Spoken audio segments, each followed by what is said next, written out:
Meus irmãos, bom dia. Deus os abençoe nessa manhã. Espero que os irmãos tenham dormido bem. É dia do Senhor, onde podemos nos alegrar na certeza de que esse dia traz esperança ao nosso coração de um domingo que não terá fim. É o domingo eterno, o dia da volta do Redentor, onde estaremos todos reunidos e não haverá mais necessidade de fechar as portas e voltar para casa, porque nós já estaremos em casa com o nosso Redentor. E por isso estamos aqui nessa manhã, na expectativa desse dia. Mas enquanto esse dia não chega, nós renovamos as nossas forças e a nossa esperança, olhando para aquilo que traz fé ao nosso coração, que é a palavra do nosso Deus. Por isso nós estamos estudando a respeito dos Salmos, estamos tratando sobre as canções do Redentor. Vimos a canção do homem justo, do Salmo 1, como o pastor Ciro disse.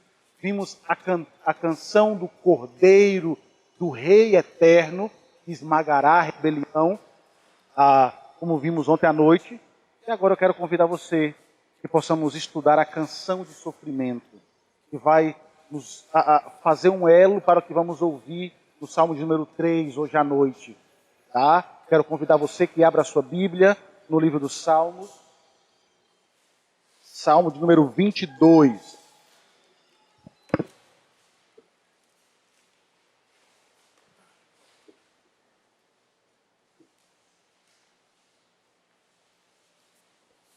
Salmo de número 22. Ciro, eu tenho até que horas, Ciro? Os irmãos perceberam que eu falo muito, né? Então eu peço a paciência dos irmãos, que hoje eu vou precisar dos irmãos, tá? Como o pastor Ciro disse.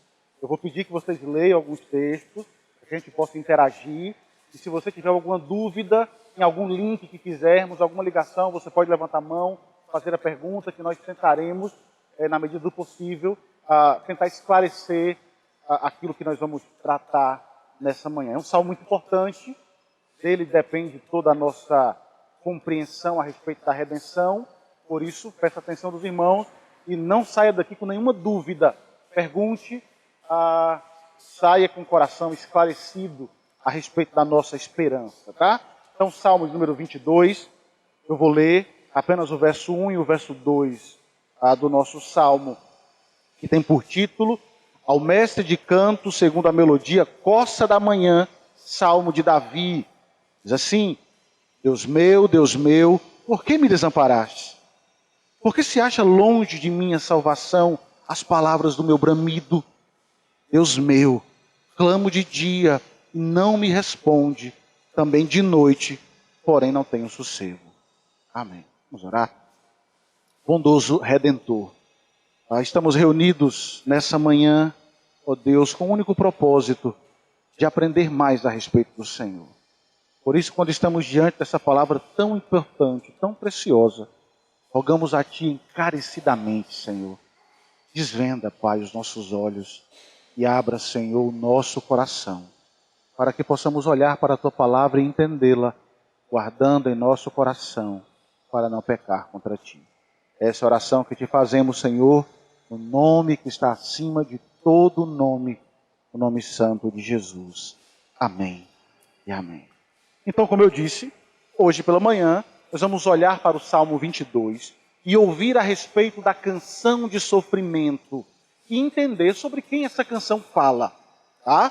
Veja bem, o pastor Ciro disse, eu dei algumas pinceladas, deixei para falar isso hoje pela manhã, para que pudesse trazer clareza e fazer o link com o que nós já falamos.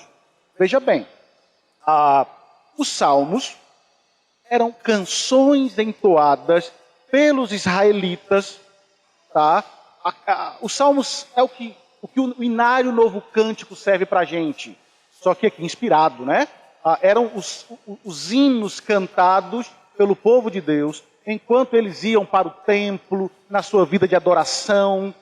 Então, todos os salmos cantados pelo povo sempre falava algo ao coração de cada um, porque falava da história, falava da esperança, falava das dores, falava das angústias, dos sofrimentos. E todas as vezes que eles caminhavam para o templo, eles encontravam no templo aquilo que representava o refrigério para a vida deles, que era a presença de Deus. O templo representava isso, a presença de Deus para o povo. Agora, o interessante é que você sabe que cada salmo que nós temos aqui, eles estão relacionados a pessoas, a Davi, a Moisés, aos filhos de Corá e a Asaf. Nós temos salmos escritos por diversas pessoas que tentaram, por meio das palavras, da poesia, retratar momentos da sua vida. Por isso você tem salmos de lamento, salmos de gratidão, salmos de ações de graça, salmos de louvor. Você tem diversos salmos. E todas as vezes que o povo de Israel se dirigia ao templo, ou nas festas, ou nos momentos de adoração, entoando o salmo, certamente perguntas vinham na mente das pessoas. Sobre quem esse salmo fala? O que estava acontecendo para que o salmista escrevesse isso, ou expressasse esse sentimento de maneira tão dolorosa, tão dorida, tão sofrida?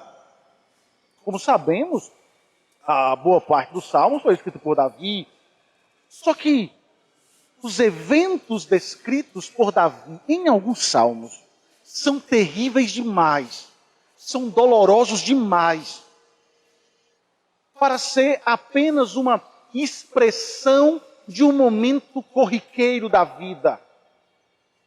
A angústia do Salmo 22 parece não ter espaço na vida de Davi. Você verá isso nessa manhã. Certamente ao longo dos dias, o povo do rei, o povo de Davi, ou ao longo dos dias desse povo, eles cantavam esses salmos pensando sobre quem esse salmo fala. Que evento é este tão angustiante descrito aqui? Porque enquanto existem inúmeros salmos em que Davi descreve as suas próprias experiências e eventos específicos da sua própria vida, há outros momentos, como eu disse, que vai além de qualquer momento vivido por ele. E esse salmo é um deles. Tá? Nós estamos aqui vendo e observando que os salmos levam a nossa visão, o nosso coração, para um lugar diferente. Não apenas para o momento presente do salmista, mas para um lugar além, para uma época distante, onde o descendente real de Davi veio a esse mundo para encarnar aquilo que havia sido descrito pelos salmos e assim cumprir o que havia sido determinado desde os tempos eternos. Agora, o que eu quero trazer à sua memória, eu quero que você imagine a cena, é que, veja bem, Jesus, ele era um menino judeu, você sabe disso. Jesus cantou todos estes salmos, porque constantemente com seus pais, ele também ia ao templo. E você conhece a história de Jesus se perdendo, Jesus, como todo judeu, praticou tudo aquilo que se era esperado de um bom judeu. Agora pense Jesus indo ao templo, peregrinando, cantando salmos, sabendo que todos estes salmos falavam dele. Imagine o sofrimento do menino que sabia do propósito, porque ele era Deus, cantando o salmo: Deus meu, por que me desamparaste? Antes da colina, antes de viver aquele momento, ele já cantava o momento, sabendo que tudo aquilo falava dele e a respeito dele. Várias vezes, enquanto o nosso Redentor crescia, ele citou e atribuiu a si mesmo salmos que sempre tinham sido entendidos como sendo sobre Davi. Mas ele sabia que era sobre ele.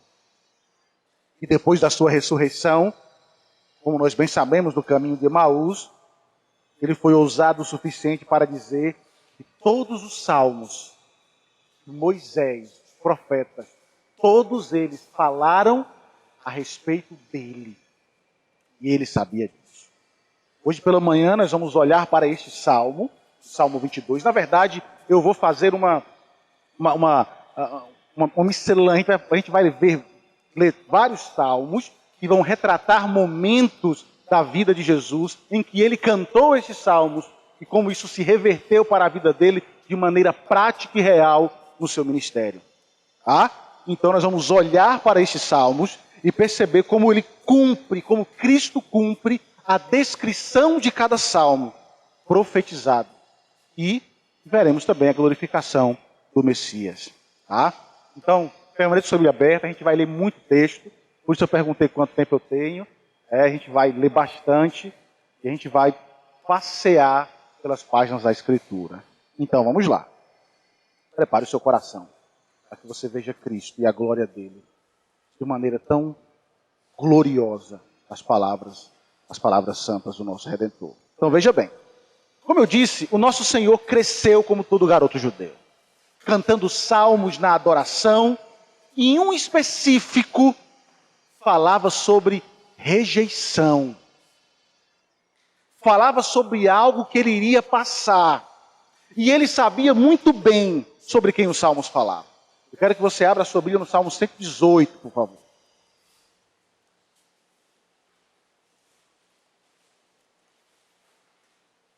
Salmo 118 é um salmo que descreve uma procissão festiva em Jerusalém, depois celebrando ali um grande ato de libertação.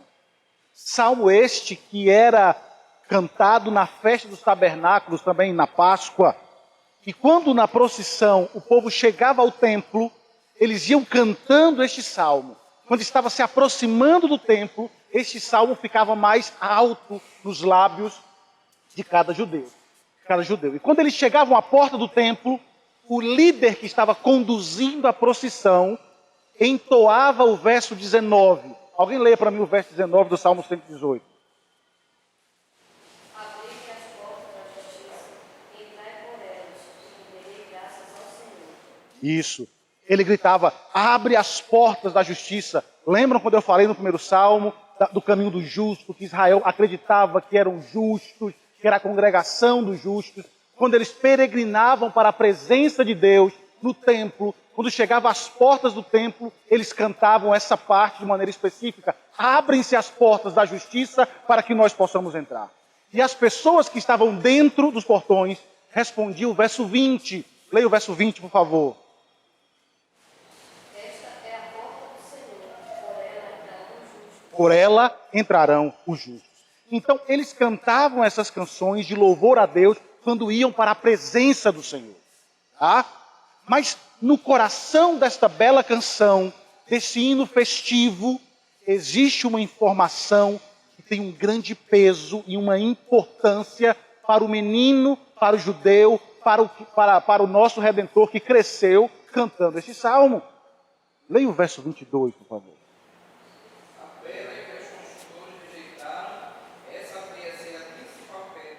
Essa veio a ser a principal pedra angular.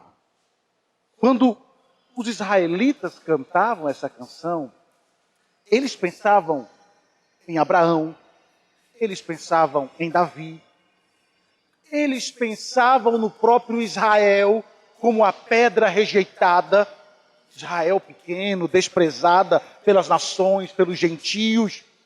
Mas quando Jesus cantou essa canção, ele entendeu que o que era relativamente verdadeiro ao povo de Israel ao longo da história era completamente verdade sobre ele. Ele foi rejeitado com desdém pelos construtores, como pelos mestres da lei, pelos sacerdotes e fariseus. Embora essas pessoas que durante séculos desejavam a vinda do Messias, quando ele veio, ele não foi aceito. Veio para o que era seus, e os seus não receberam. Mas todos quanto receberam, esses foram feitos filhos de Deus, e louvado seja Deus por isso, porque hoje você é filho de Deus. Mas vamos lá, veja, Jesus não se apresentou como aquilo que eles esperavam. Veja, entre o tempo dos profetas e a vinda de Jesus, a expectativa do Messias tornou-se carregada de uma esperança ou de uma restauração meramente física, nacional, política e até mesmo militar. Era essa a expectativa a respeito do Messias de um líder como Davi, de um líder como os reis que exerceram, como juízes que exerceram libertação do povo. Era isso que eles esperavam. Algo que se tornou ainda mais aguda nos dias da servidão do Império Romano, e vocês sabem disso. Quando o nosso Redentor não cumpriu essas exigências, como ele não se encaixou nas esperanças messiânicas judaicas, ele foi profundamente rejeitado. Jesus reconheceu essa rejeição. Inclusive, ele falou algumas parábolas ligando essa rejeição a ele. Você lembra a parábola dos lavradores maus? Você lembra o que diz lá? A parábola fala de um proprietário de terra que plantou uma vinha, que arrendou a pessoas, e foi a uma viagem, e depois ele começa a mandar pessoas para receber. E no final ele diz assim: vou mandar o meu filho, porque quem sabe o meu filho eles respeitarão.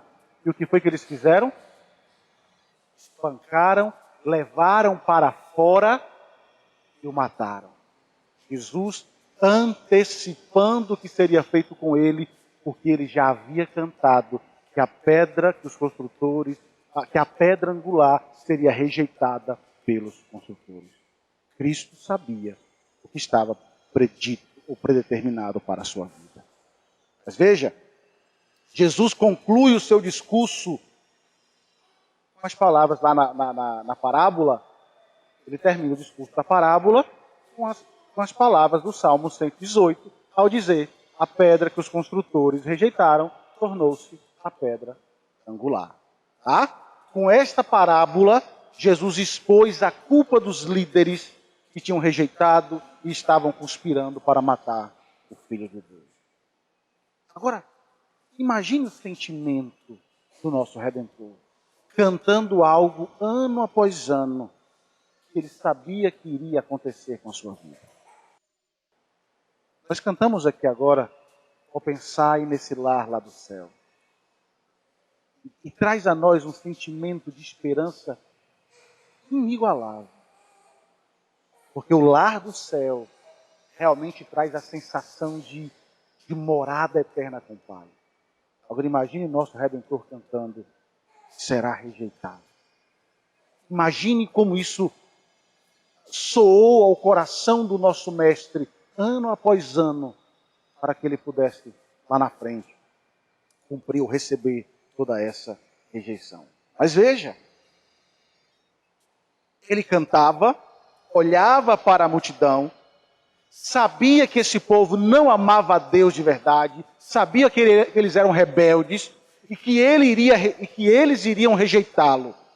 E o mais trágico é que enquanto os líderes religiosos rejeitaram Jesus, foi uma das pessoas mais próximas que lhe entregou.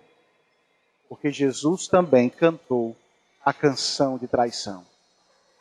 Jesus cresceu a cantar uma canção sobre a traição que ele iria experimentar por Judas.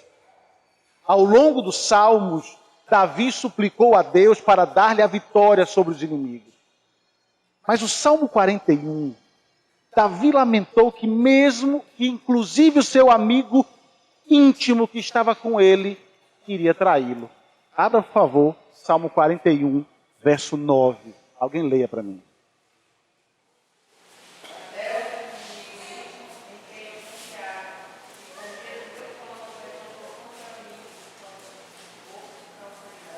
Isso. Veja, você pode dizer: não, pastor, nós temos aqui Davi se referindo ao seu filho, o filho que tinha comido da sua própria mesa, mas que violentamente se voltou contra ele mais tarde. Davi viu-se como um sofredor justo, enfrentando a oposição dos inimigos maliciosos que trouxeram falsas acusações contra ele. Mas veja o que temos aqui.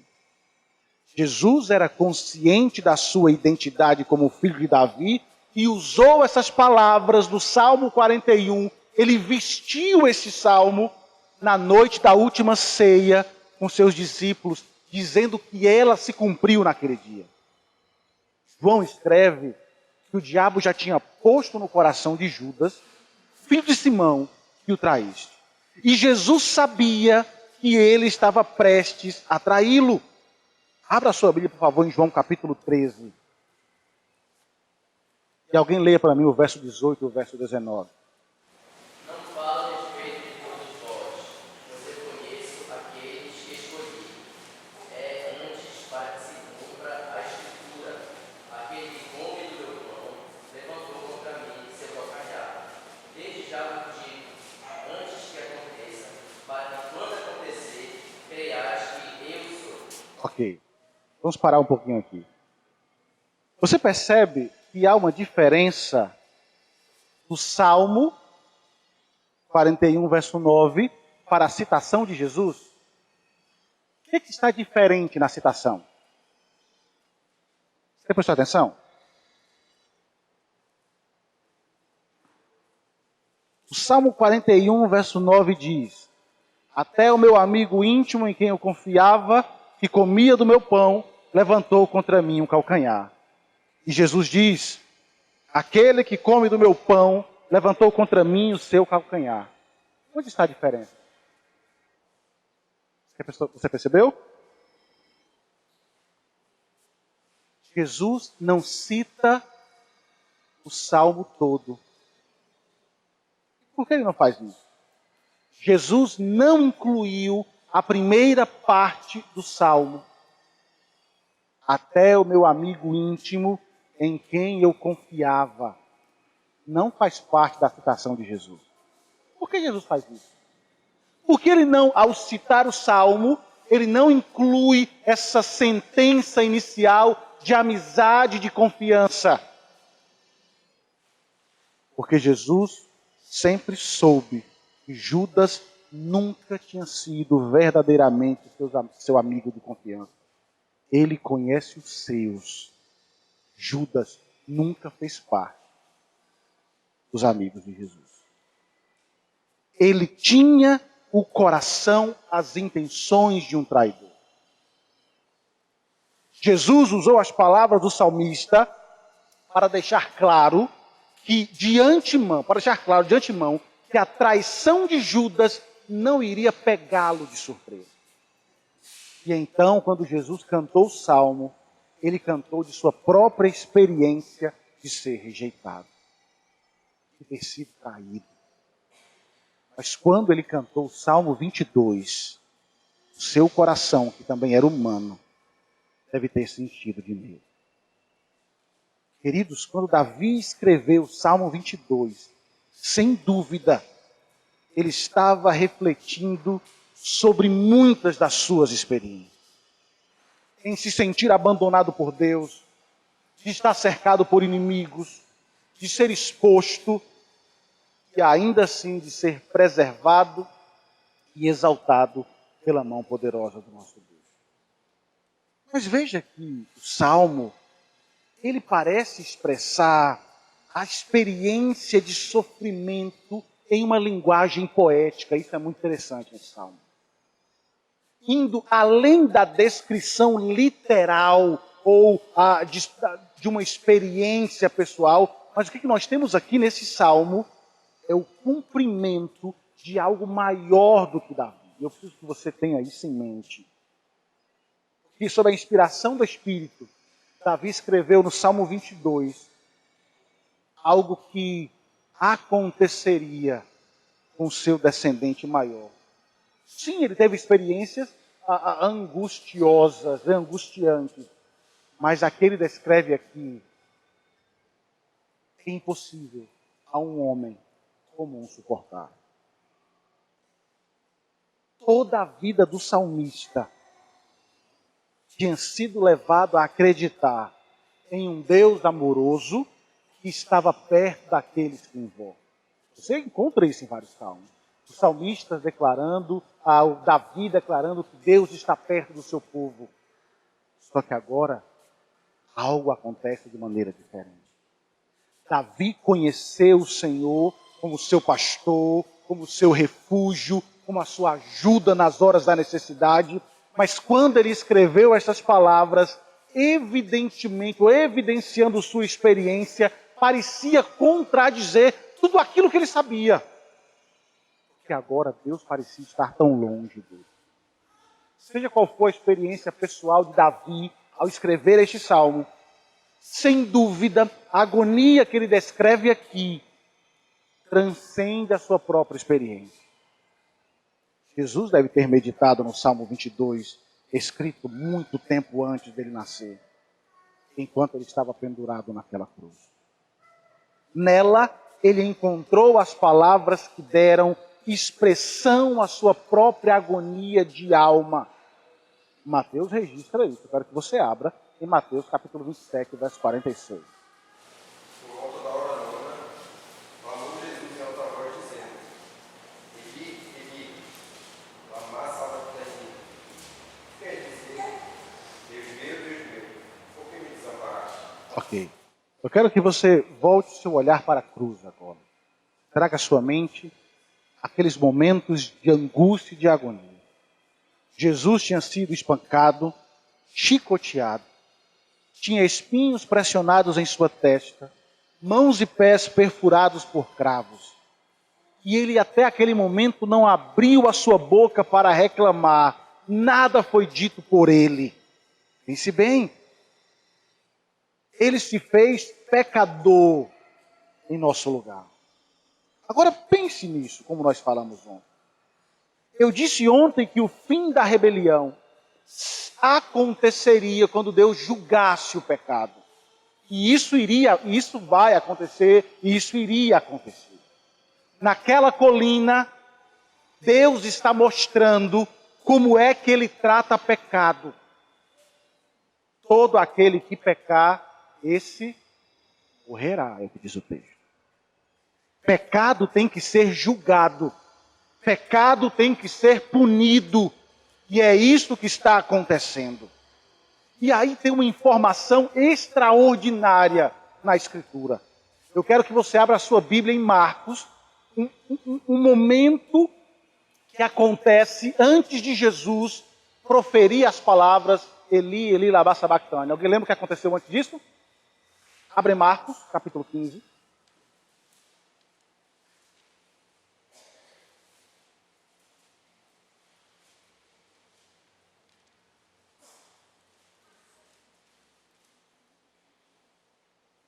Alguém leia para mim o verso 33 e o verso 34.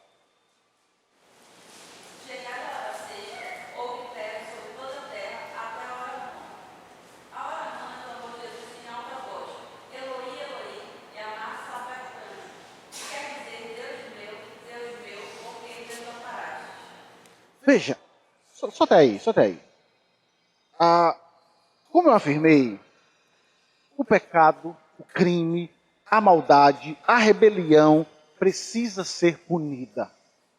Jesus foi experimentado, examinado, condenado pelos homens, mas agora chegou a hora dele ser punido em nosso lugar por causa da nossa rebeldia. E aqui na cruz isso acontece. Por isso esse salmo é grande demais para Davi. Por isso a angústia do salmo é grandiosa demais para ser experimentada por um homem. Aqui na cruz isso está acontecendo. A justiça está sendo feita. O justo pelos injustos. Tudo que o pecado merece, Jesus está recebendo naquela cruz. E as trevas que caem sobre a terra, naquele momento, confirma que o Cordeiro de Deus está sendo punido em nosso lugar. Agora perceba, por que essa escuridão naquela hora? É uma escuridão incomum, porque o texto diz que a escuridão veio ao meio-dia. Um momento onde o sol, e nós sabemos disso aqui morando no Pará, né? Onde o sol é mais forte, visto com maior clareza e toda a sua força vem sobre nós. Mas naquele lugar, naquela colina, onde a rejeição estava acontecendo, onde Cristo estava morrendo sobre a terra, o sol se retirou e tudo se fez trevas. Mas o que as trevas significam aqui em nosso texto? Como lemos. E o que isso traz para nós de esperança ou representou naquela colina, naquele instante? Por que a escuridão? Você sabe? Escuridão, trevas, simbolizam algo doloroso. Trevas significam e simbolizam julgamento. O Antigo Testamento usavam as trevas como uma imagem para julgamento, especialmente para o dia do Senhor, ou o dia do grande julgamento de Deus. Por exemplo, abra sua Bíblia, no livro do profeta Amós. Não precisa, eu vou ler para vocês. O profeta Amós diz assim: sucederá que naquele dia, diz o Senhor Deus, farei que o sol se ponha ao meio-dia e entenebrecerei a terra em dia claro, converterei as vossas festas em luto e todos os vossos cânticos em lamentações. Porei pano de saco sobre todos os lombos e calva sobre toda a cabeça, e farei que isso seja como luto por filho único, luto cujo fim será como o dia da amargura. Perceba que isso está acontecendo naquela colina. Naquela colina não está apenas um homem sendo julgado por governadores e líderes religiosos, mas um homem que está no tribunal de Deus, recebendo julgamento pelos pecados dos homens, pela rebeldia humana. As trevas naquela hora eram o sinal de julgamento de Deus. A mão do Criador pesava sobre o Verbo. Aquele que era a luz do mundo estava envolto em trevas e sozinho, suportando a mão mais pesada, o julgamento mais cruel que um homem poderia enfrentar. Mas seria este o fim do nosso Redentor? Seria ele capaz de suportar todo esse julgamento? Na verdade, qual seria o resultado dessas trevas? O que aconteceria depois de tudo isso? Por que trevas? Certamente, os leitores originais desse texto, de Marcos, devem ter vibrado ao ouvir sobre trevas. A nossa mente, nós que perdemos aquele, que a Escritura diz, nós devemos meditar na lei do Senhor. Nós perdemos muito isso. O meditar aqui é aquele meditar com a mente cativa, com o coração cativo, fazendo as ligações. Hoje, infelizmente, a gente apenas lê e esquecemos de meditar. Mas você sabe que trevas representam um momento muito especial da vida do povo de Deus? Você sabia disso? Você sabia que trevas representam um momento, algo extraordinário para o povo? E é por isso que eles vibraram aqui ao ouvir sobre trevas e ao ouvir sobre morte. Porque ao conhecer a história, você vai se lembrar do que antecede, o que as trevas antecedem para a história do povo. Vocês se lembram do que aconteceu antes da última praga do Egito? Qual foi a última praga do Egito? Morte dos primogênitos. E você sabe o que aconteceu antes da morte dos primogênitos? Abra sua Bíblia em Êxodo, capítulo 10, verso 21 e verso 22. Alguém leia para mim, por favor.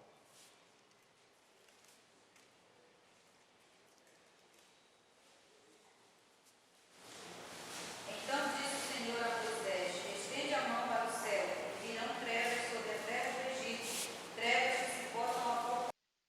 Estendeu, pois, Moisés a mão para o céu, e houve trevas espessas sobre toda a terra do Egito por 3 dias. Por 3 dias. Escuta aí. Veja, antes da libertação, antes da morte dos primogênitos, antes da morte do cordeiro, antes do sangue do cordeiro ser passado nos umbrais das portas, para simbolizar ou para preservar a vida, houve trevas por 3 dias sobre a terra. Trevas que simbolizaram o julgamento de Deus sobre aquela terra. E depois veio a última praga, a morte dos primogênitos, e então a liberdade. Esta cena que aconteceu lá no passado, agora estava se repetindo, só que de uma forma cruel e definitiva. Ali no Calvário, aquela sexta-feira, trevas caíram novamente. Antes, não da morte dos primogênitos, mas antes da morte do unigênito de Deus. Não seria vários cordeiros que seriam mortos naquele dia, mas um só, o Cordeiro de Deus, que tira o pecado. Ele seria morto para que o seu povo pudesse comemorar, sim, a verdadeira Páscoa. Uma Páscoa sem fim. Um comentarista diz assim: a escuridão do Calvário, as 3 horas de trevas, foi um anúncio de que o primogênito e filho amado de Deus, o Cordeiro de Deus, estava dando a sua vida pelos pecados do mundo. A rebeldia foi julgada. A rebelião foi julgada. Filho foi condenado. O unigênito vai ser morto em lugar de pecadores.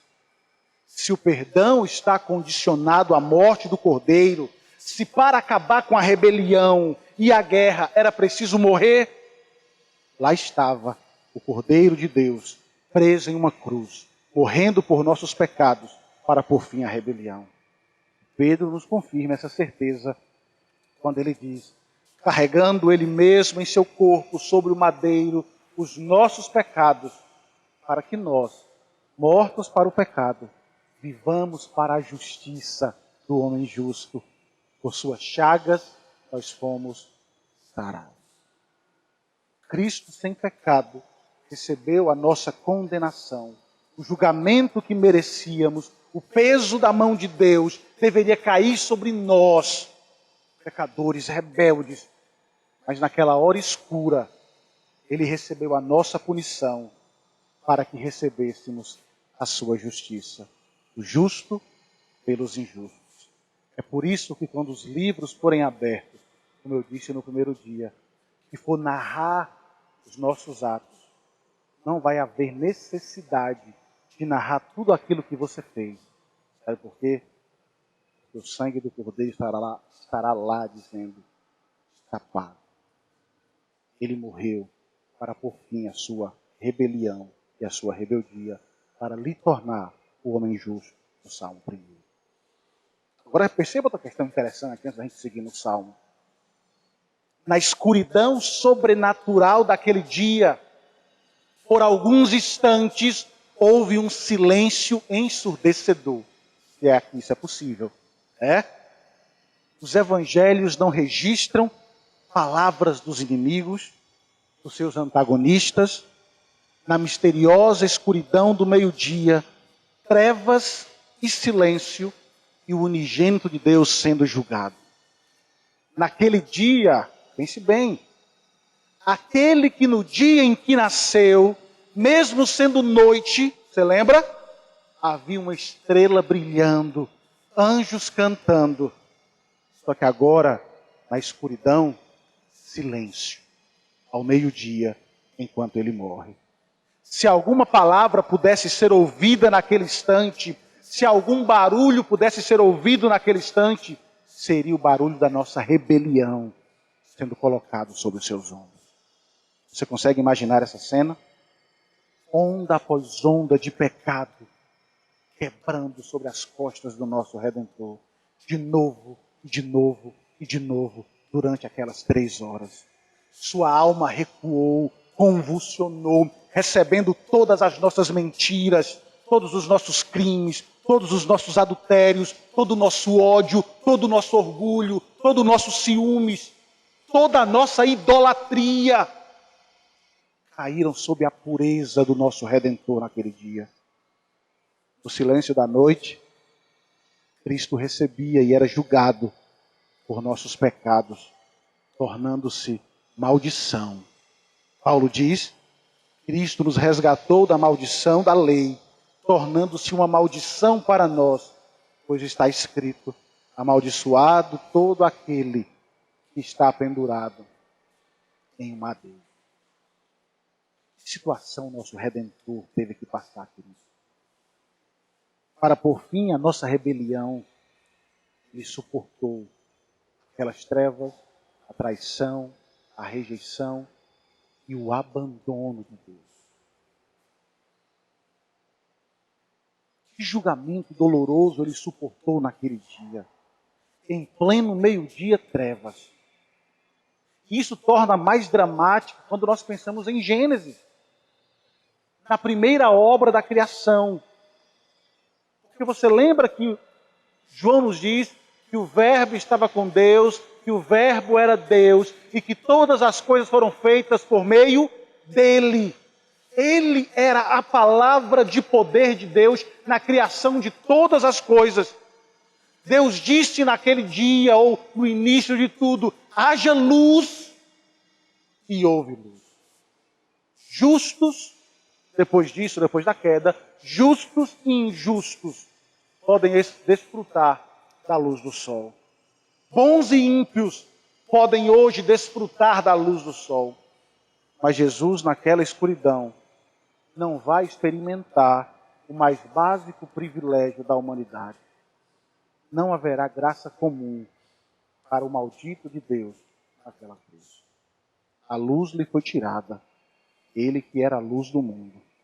Naquelas 3 horas de escuridão, ele suportou a ira de Deus em nosso lugar. Por isso, Deus meu, por que me desamparaste? Não é uma palavra ou não são palavras que simbolizam apenas uma experiência de Davi. Significa ou exemplificam uma experiência de angústia muito maior do que de um simples homem. Escravos em suas mãos, a coroa de espinho perfurando a pele, aquele madeiro grosso passando em suas costas, rasgando suas costas, não são nada em relação à dor da mão pesada da punição de Deus. Nenhuma descrição, mesmo a mais terrível, não será capaz de descrever os horrores de Cristo naquela hora. Ele se fez maldito em nosso lugar. Ele pagou a nossa rebelião. Na cruz, Jesus tornou-se pecado por nós. Queridos irmãos, Jesus experimentou a alienação de Deus por algumas horas para que você, rebelde perdoado, não experimente a alienação eterna. E louvado seja Deus por isso. Você já pensou, querido? Por que Cristo ressuscitou com as marcas dos cravos? Você já pensou sobre isso? Não poderia ele ressuscitar com o corpo totalmente transformado, sem nenhuma marca do seu lado ou nas suas mãos? Você já pensou por que as marcas estão lá? Você já pensou sobre isso? As marcas estão lá para mostrar para você. Somente Ele levará as marcas em seu corpo. Porque daqui, nenhuma marca você levará. E Ele pagou o preço por você. Na eternidade, nenhuma marca estará em seu corpo. Por isso, olhemos para essa vida, não cabisbaixo por aquilo que enfrentamos, porque nós enfrentamos lutas, verdade? Nós enfrentamos situações as mais diversas possíveis. Não sei, como eu disse ontem, eu não sei quantas mães aqui já tiveram a triste, ou não posso dizer que isso é oportunidade, mas tiveram de experimentar a dor amarga de perder um filho no ventre. Quantas pessoas já não tiveram a marca de perder um ente querido, de adoecer. Quando Cristo leva sobre si as marcas em seu corpo, Ele está garantindo a você que nenhuma dessas marcas causadas pelo pecado estarão presentes lá, porque Ele sofreu tudo isso nessas horas, para que você pudesse ter certeza que lá é vida e vida em abundância, sem nenhuma marca em seu corpo. Por isso não desanime, querido crente, querido irmão. Não desanime quando as marcas de um mundo caído vierem sobre você, sobre a sua família. Esse mundo aguarda o dia da restauração. Esse dia chegará, porque o Cordeiro de Deus recebeu naquela cruz o peso do julgamento pela nossa rebeldia. Por isso, alegre-se, porque o dia está prestes a chegar, quando veremos o Rei da Glória à nossa frente. Jesus foi alienado de Deus como nosso substituto. Por isso, você pode se aproximar dele, com esperança de um novo dia. Vamos seguir. Veja que esse salmo revela algumas questões ainda bem interessantes. Sim, eu acho que nenhuma dor, nenhuma alienação, nenhum sentimento que nós passarmos nessa terra pode descrever essas 3 horas de trevas e essa alienação que o nosso Redentor sofreu por ser afastado de Deus. Mas nós temos alguns agravantes maiores que nós também sentimos ainda hoje. Não estamos livres disso. Olha volte para o Salmo 22, por favor. Quero que alguém leia para mim do verso 6 ao verso 8. Mas eu sou velho, não homem, outrora dos homens, desprezado do povo. Todos os que me veem zombam de mim, afrouxam os lábios e medeiam a cabeça. Confiou no Senhor, livre-o ele, salve-o, pois nele tem prazer. Veja que o problema do salmista é agravado, somada a ausência de Deus foi algo terrível, claro, o afastar-se dele, o virar as costas para ele, a negritude daquele dia pesando sobre o nosso Redentor, ondas e ondas de pecado caindo sobre ele. Só que ao lado disso estavam os inimigos zombando dele. As coisas mais preciosas que o salmista acreditou, pregou e cantou, agora estavam sendo empurradas de volta para o nosso Redentor. Parecia que Deus não estava ajudando. Mas perceba que os inimigos não perdiam tempo. Estavam lá zombando. Davi pode ter experimentado isso, inimigos zombando dele. Mas os salmos aqui refletem aquele momento do Calvário. O Salmo 22, verso 8, parece que as palavras foram usadas pelos inimigos lá no Calvário. Você se lembra do que as pessoas diziam quando Jesus estava lá? Abra sobre Mateus capítulo 27, por favor. Alguém lê o verso 42 e o verso 43 para mim.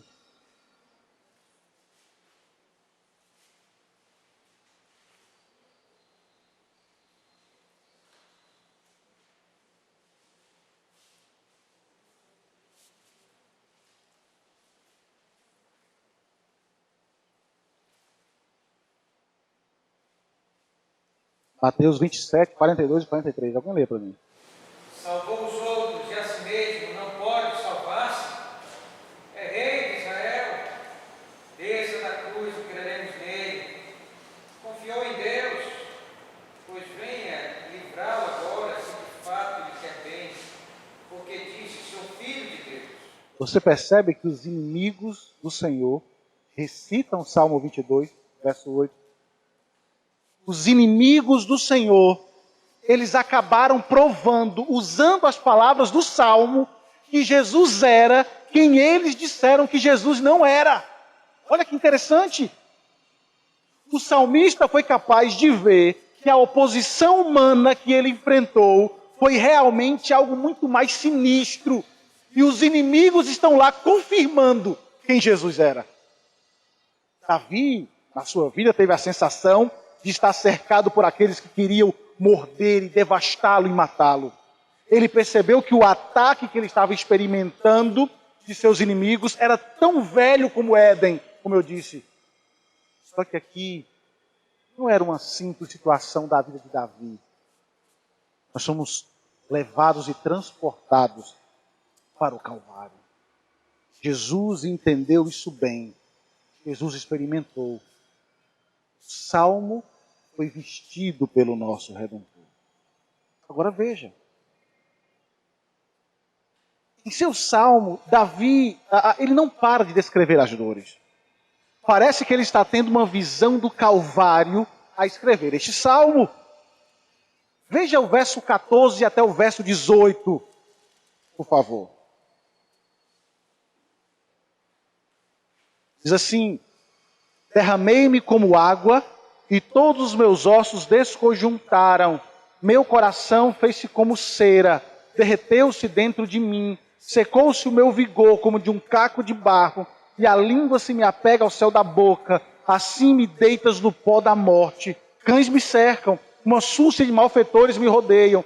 Traspassaram-me as mãos e os pés. Posso contar todos os meus ossos. Eles me estão olhando e encarando em mim. Repartem entre si as minhas vestes, e sobre a minha túnica deitam sorte.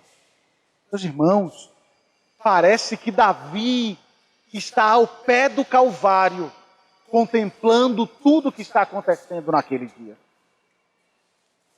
Alguns estudiosos têm sugerido que o que Davi está descrevendo aqui é uma doença. No entanto, o teor dessas palavras, a força das palavras, sugere uma execução. Sabemos mais sobre a vida de Davi do que a qualquer outro na Bíblia. E não há em sua vida nenhum momento que justifique esta descrição. Davi não sofreu execução. E, curiosamente, o Salmo 22 é uma descrição detalhada de uma forma de execução. Veja, isso é o mais interessante. Nós temos Davi descrevendo uma crucificação escrita 1000 anos antes do primeiro relato histórico de uma crucificação na história que foi inventada pelos persas e colocada em uso generalizado pelos romanos. 1000 anos antes de uma execução por crucificação acontecer, nós temos Davi descrevendo uma execução por crucificação. Como isso é possível? A única explicação possível é o que é oferecido por Pedro em Atos 2, verso 31. Leia, por favor, para mim. Vendo isto, referiu-se à ressurreição de Cristo, que nem foi deixado na morte, nem o seu corpo experimentou corrupção. Isso. O texto diz que, como um profeta, Davi preveu e falou sobre aquilo que iria acontecer com o nosso Redentor. No sofrimento de Davi, o Espírito Santo lhe deu uma visão sobre o maior sofrimento e humilhação que um dia iria acontecer sobre a face da terra. Salmo 22 se encaixa perfeitamente na experiência de Jesus na cruz, como uma luva. Eu achei interessante que ao ler esse texto, estava fazendo uma pesquisa e um escritor diz algo extremamente doloroso. Ele diz assim: pense no sofrimento de Cristo. Pense nas costas rasgadas do nosso Redentor por aquele massacre do soldado romano. Mas aquele massacre não foi tudo. Pense as costas rasgadas do nosso Senhor, passando naquele madeiro. Não como o madeiro dos bancos da nossa igreja, envernizado, lixado, onde você pode sentar e não sentir absolutamente nada. Pense na madeira bruta, nas farpas entrando nas costas do nosso Redentor. Ele vai além, ele diz: pense nos insetos, rodeando o seu rosto cheio de sangue, pousando nele. Ele que é o Criador de tudo. Será que os animais e os insetos não respeitarão seu Criador? E ele sem poder fazer absolutamente nada, porque estava preso pelos nossos pecados. Você consegue imaginar o tamanho dessa dor que o salmista está descrevendo aqui, muito tempo antes, que aconteceria naquela colina? Na crucificação, os ossos sacudiam fora do comum. Já imaginou a força que era preciso fazer para proferir cada brado dele? colocar força nos pregos em seus tendões, para que ele pudesse suspender o seu corpo e assim ter fôlego para falar.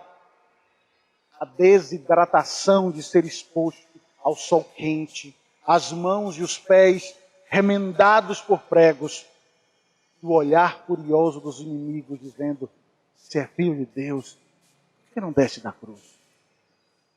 Se é filho de Deus, desça daí, passaremos a crer em você. Pense em você, pensemos em nós. Quando alguém, deixa eu usar um exemplo aqui. Quando alguém começa a conversar perto de nós sobre um assunto que nós dominamos, e a pessoa começa a falar a coisa errada, o que você sente? Você fica ali angustiado, querendo corrigir, dizer: epa, não é assim, isso está errado. Como é que você diz que a fórmula é essa? Agora pense, cordeiro paciente, ouvindo as pessoas dizerem: você não é filho de Deus, coisa nenhuma. E ele pacientemente permaneceu naquela cruz. Ele que poderia descer da cruz, acabar com todos os inimigos, mas não fez, para suportar o peso da minha e da sua rebelião, para mostrar, para garantir que você não fique, não seja alienado de Deus pela eternidade.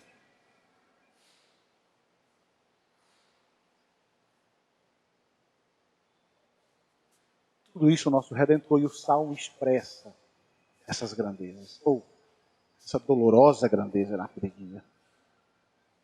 Nesse Salmo está contida uma história de sofrimento, mas melhor do que isso, se você prestar atenção na leitura do Salmo, você verá que ele também contém a libertação do sofrimento. Queridos, o sofrimento retratado na primeira metade do Salmo 22 vai muito além do que qualquer pessoa já experimentou. Se podemos entender este Salmo, só podemos entender este Salmo à luz da crucificação. Tá? Só que a glória na segunda metade do Salmo vai além da glória apreciada por qualquer imagem, ou por qualquer figura, ou por qualquer situação no Antigo Testamento, e ela só se torna clara, e você vai ver aqui, à luz da ressurreição. Porque o salmista lamenta sua sensação de abandono, ele chama por socorro, e de repente, sem explicação, leia o verso 21 do Salmo 22 para mim, por favor.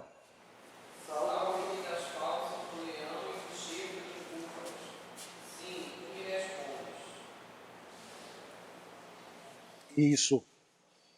A ideia é: você me salvou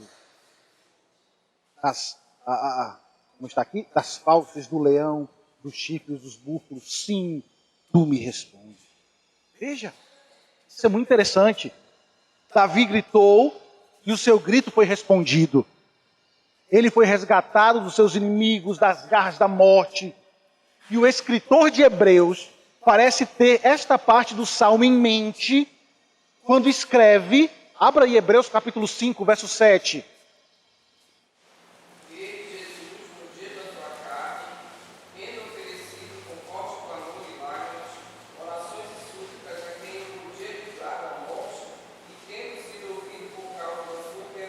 Isso. A ideia desse texto são as mesmas palavras do Salmo. Podia salvar da morte e foi atendido e o ouviu. Veja, uma vez que o salmista foi resgatado, todo o tom do Salmo agora vai imediatamente da agonia solitária para uma grande festa de celebração. Agora a coisa muda. E o interessante é que era um costume do Antigo Testamento de que, ao ter uma resposta de oração, essa resposta não deveria ficar apenas com você. Você não deveria apenas se alegrar sozinho. Você deveria chamar todos os seus vizinhos e deveria promover uma festa para revelar o que Deus fez por você. E esta é a imagem fantástica descrita aqui no Salmo. Olha o verso 22. Alguém lê para mim 22. A meus irmãos declararei o temor, cantar-te louvores no meio da congregação.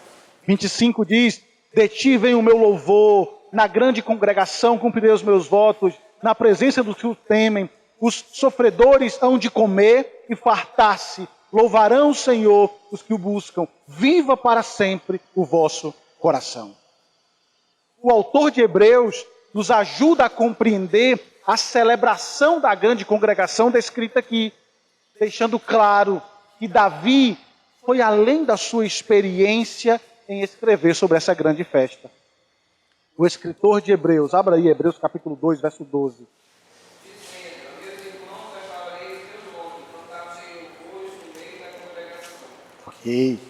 O autor de Hebreus cita o Salmo 22, nos ajuda a ler o Salmo 22 à luz de Cristo, dizendo que ele vai fazer isso.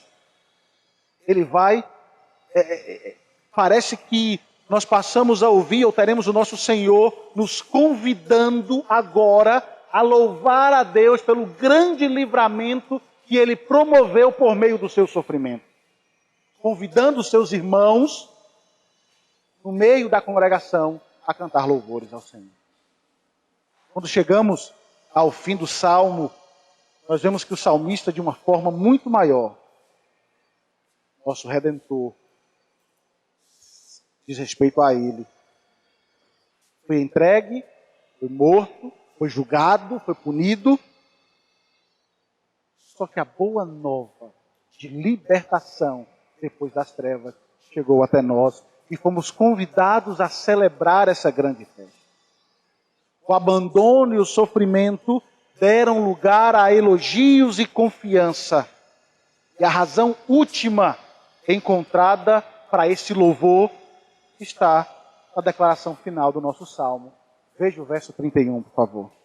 Que alguém leia para mim. Hão de vir anunciar a justiça dele ao povo que há de nascer, contarão que foi ele quem o fez. Ok. Foi ele quem o fez.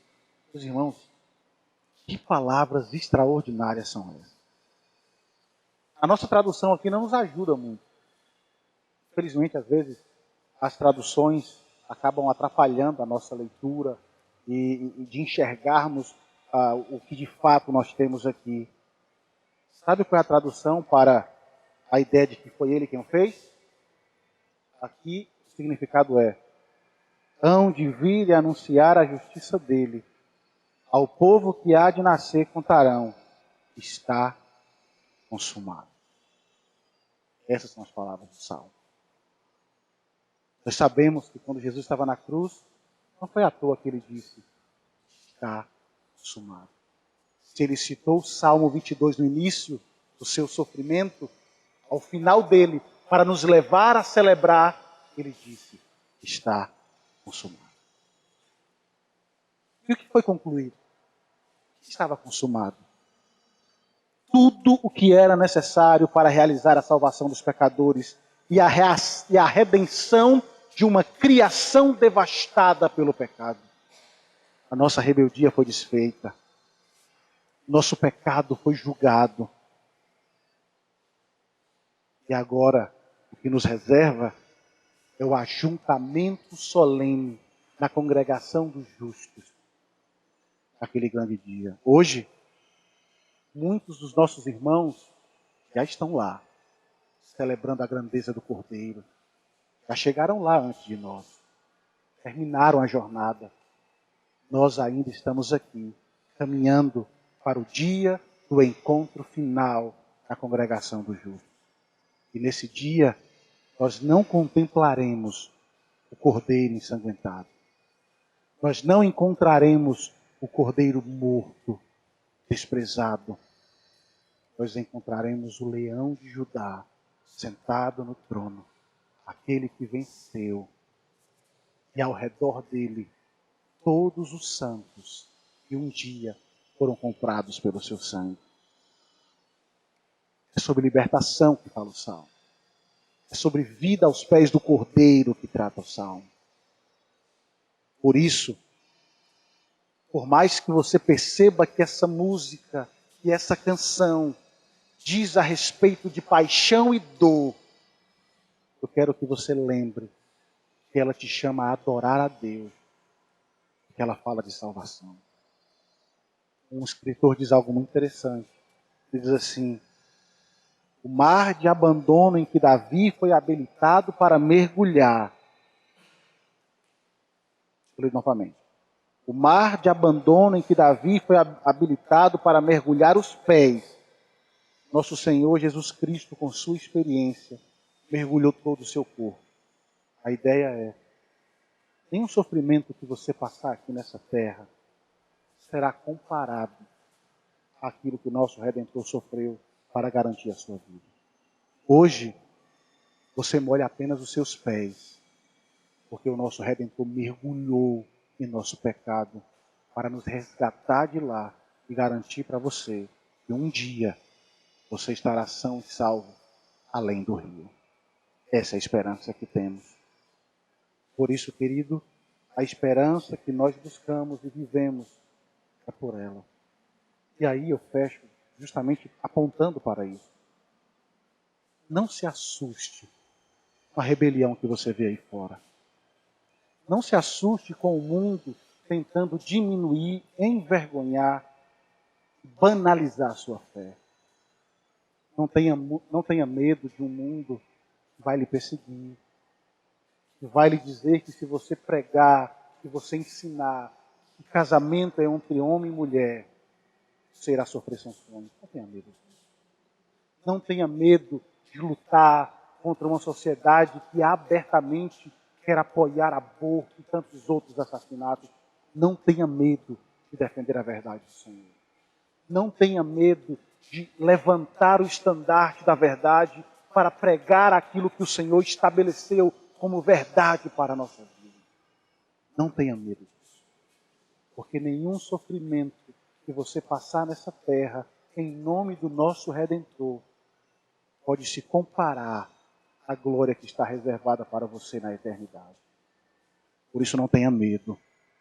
Viva pelo seu Senhor. Sofra por Ele. Porque as horas de trevas, tenha certeza, seus olhos não verão. O que os seus olhos verá naquele dia é luz. E nós habitaremos no Senhor, como diz Apocalipse, para sempre. Eu termino com a descrição de João, onde ele diz assim: na Nova Jerusalém não haverá templo, porque o Senhor é o nosso templo. E habitaremos no Santo dos Santos para sempre. Você sabe por que é tão bom estar aqui, irmão? Você sabe por que é tão bom se reunir no domingo? Eu disse isso lá na minha igreja. Quando acaba o culto, os irmãos ficam na porta da igreja mais tempo do que permaneceram no culto. E eu disse para eles: sabe por que vocês ficam aí fora? Porque vocês não querem voltar para casa. Porque vocês sabem que a casa é aqui. Nós aguardamos o dia do domingo, onde nós não voltaremos para casa. Onde nós estaremos com o Cordeiro de Deus que venceu para todo sempre. Que Deus os abençoe, em nome de Jesus. Amém. Vamos orar?